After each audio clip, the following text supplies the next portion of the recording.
yang menurut saya itu adalah modifikasi dari konsep-konsep yang mungkin ada sekarang, dan itu menjadi sesuatu yang mungkin ingin saya angkat di masyarakat, dan tentunya sudah ke arah inovasi yang dimana nanti dalam pengelolaan sampah itu pun ada keuntungan yang akan didapat, yang dimana fokus dari pengelolaan sampah ini ada berada pada titik-titik yang lebih berfokus kepada kawasan yang lebih kecil, yaitu dalam ruang lingkup rukun tetangga. Dalam kawasan rukun tetangga atau RT, di sana ada namanya ketua RT, dan tentunya pengaruh dari ketua RT dalam pembangunan ruang lingkup terkecil itu sangat besar dalam menentukan suatu pembangunan wilayah seperti kota ataupun provinsi. Ketua RT dapat terlibat dalam pembangunan yang berfokus pada rukun tetangga di kawasannya. Jadi nanti masuk dalam konsep pengolahan sampah yang saya buat, di mana nanti setiap kawasan rukun tetangga atau RT itu akan disediakan tempat sampah masing-masing, dan nanti tentunya akan disosialisasikan ke masyarakat yang ada di RT tersebut. Dan nantinya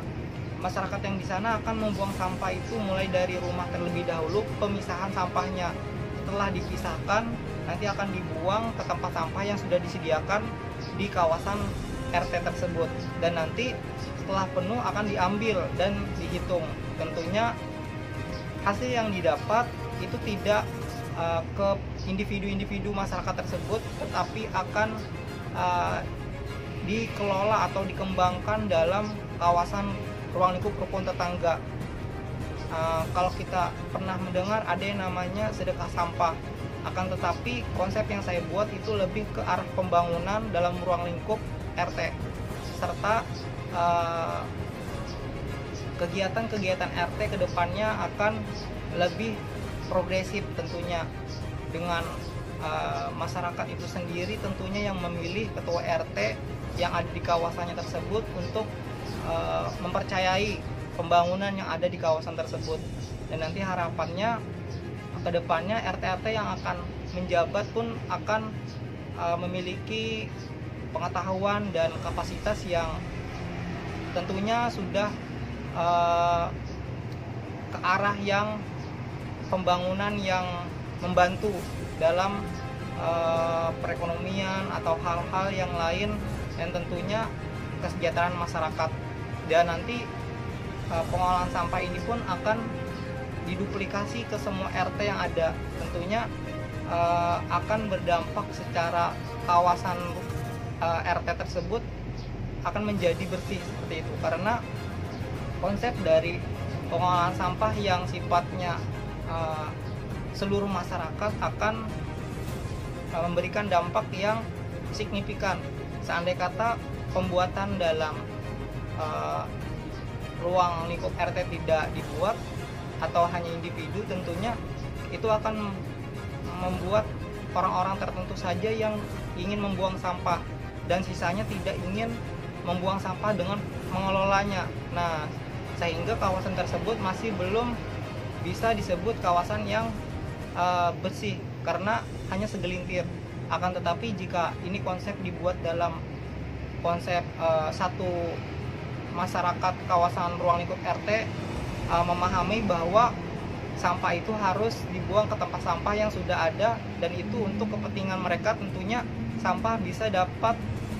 diselesaikan secara cepat dan efektif seperti itu. Dan uang hasilnya itu pun meskipun tidak terlalu besar, akan tetapi itu digunakan untuk pembangunan dalam ruang lingkup kawasan RT tersebut, tentunya untuk kepentingan masyarakat yang ada di RT tersebut, di mana di kawasan tersebut seandainya kata ketua RT memiliki masyarakat yang perekonomian ke bawah, dari 30 keluarga ada yang 10 ekonominya di bawah rata-rata, tentunya RT dapat berfokus untuk peningkatan ke 10 masyarakat yang ada di sana tadi. Jadi pembangunan kesejahteraan pun akan terwujud dengan fokusnya ketua RT sebagai rukun tetangga membantu dalam meningkatkannya dengan kegiatan program-program yang bagus. Tentunya saya juga pernah berdiskusi kepada salah satu RT yang ada di Pelambayan Bawah. Beliau juga ada ide-ide bagus, akan tetapi dalam pendanaan itu tidak ada. Jadi dia memikirkan dana itu pun tidak bisa didapat seperti itu. Akan tetapi dengan kegiatan pengolahan sampah yang saya miliki, tentunya meskipun anggarannya tidak terlalu besar nanti akan didapat, akan tetapi RT dapat meminta lagi karena ke pemerintah terkait, dinas-dinas terkait, atau lembaga swadaya, atau CSR, atau masyarakat yang ada di sana pun bisa membantu dalam pengembangan kawasannya. Jadi nanti setelah pengolahan sampah ini terlihat, tentunya akan berdampak sangat besar pada pertumbuhan perekonomian, kesejahteraan, yang dimana pengolahan sampah ini menjadi salah satu pintu saya dalam pembangunan ruang lingkup terkecil, dan tentunya permasalahan sampah menjadi terselesaikan dan nanti akan masuk kepada bidang-bidang lain yang tentunya di kawasan RT itu dapat dikembangkan seperti entrepreneur dan lain-lain. Jadi masyarakat yang di sana dapat lebih sejahtera lagi, meskipun masyarakat yang ada di rukun tetangga atau RT kawasan tersebut tidak tertarik masih, tapi selambat waktu dia akan sadar bahwa kepentingan dalam permasalahan sampah itu dapat membantu pembangunan dalam ruang lingkup rukun tetangga yang ada di kawasan rumah tempat tinggalnya, tentunya untuk kemajuan serta pembangunan yang ada di kawasan rukun tetangga, sehingga menghadirkan pembangunan secara kontinu atau konsisten. Meskipun hasil dari pengolahan sampah itu tidak mencukupi nanti untuk kegiatan program yang RT itu ingin laksanakan, bisa dibantu dari dinas-dinas terkait, pemerintah terkait, atau lembaga-lembaga atau CSR yang ada, sehingga kegiatan-kegiatan pemberdayaan masyarakat, kegiatan pembangunan itu dapat tercipta. Itu mulai dari sampah saja, sehingga sampah itu menurut saya menjadi salah satu cara dalam pembangunan, tentunya dengan pengelolaan yang tepat dan orang-orang yang dimana di dalamnya dapat mengelola sampah yang tadi, yaitu tentunya saya sebagai ketua bank sampah juga di Kelurahan Nangkai, itu juga sebagai founder gitu dalam pengolahan sampah, yang nanti tentunya harapannya jika ini bagus dan bisa dikembangkan, bisa diterapkan di tingkat nasional, tentunya di Indonesia, dan harapannya di Kota Palangkaraya, yaitu kota cantik, tentunya bisa benar-benar kita lihat 100% itu sampah memang sudah bisa diatasi, dikelola, permasalahan sampah tidak ada, dengan pengolahan sampah yang efektif dan efisien yang saya tawarkan seperti itu. Dengan model pengolahan sampah yang seperti ini, saya cukup yakin dengan permasalahan sampah akan terselesaikan dengan pengolahan sampah yang tentunya ada model plan pengolahan sampah di dalamnya, yang dimana nanti hasil dari sampah itu pun masyarakat dapat merasakan dampak dari pengolahan sampah, yang tentunya masyarakat itu sendiri yang penghasil sampah dan masyarakat itu sendiri yang mengolah sampah dan dikembalikan itu ke masyarakat tersebut, sehingga saya sebagai pengolah sampah tentunya harapannya dapat mengelola sampah sekota Palangkaraya dengan bermitra seperti itu ke setiap RT, sehingga saya bisa menempatkan tempat sampah dan melakukan sosialisasi, dan akan terjadi keberlanjutan di dalamnya, sehingga masyarakat akan lebih memiliki kebiasaan membuang sampah pada tempatnya. Saya termotivasi juga dari pengolahan sampah yang ada di negara lain, Jepang, Korea. Mereka sudah memiliki pemikiran yang sangat maju. Tentunya kita sebagai masyarakat Indonesia saya rasa itu cukup uh, masuk dalam perkiraan saya bahwa ini konsep dapat terlaksana karena ada feedback dalam pengelolaannya itu keberlanjutan seperti itu.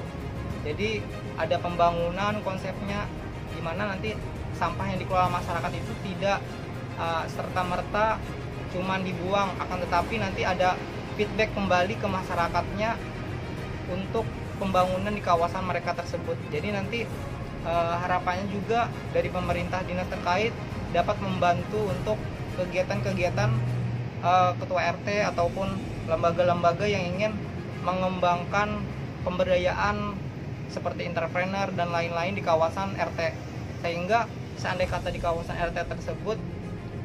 berhasil, nanti akan dapat diduplikasi ke RT yang lain, sehingga kesejahteraan masyarakat atau kemandirian ekonomi dalam ruang lingkup lokal dalam kawasan yang lebih kecil itu RT dapat terlihat dan terwujud. Tentunya dukungan masyarakat serta lembaga-lembaga yang ada, bahkan dinas terkait atau pemerintah daerah bisa membantu bekerja sama dalam pengelolaannya, sehingga terciptanya kawasan Kota Palangkaraya sebagai kawasan kota cantik yang memang tidak lagi terlihat sampah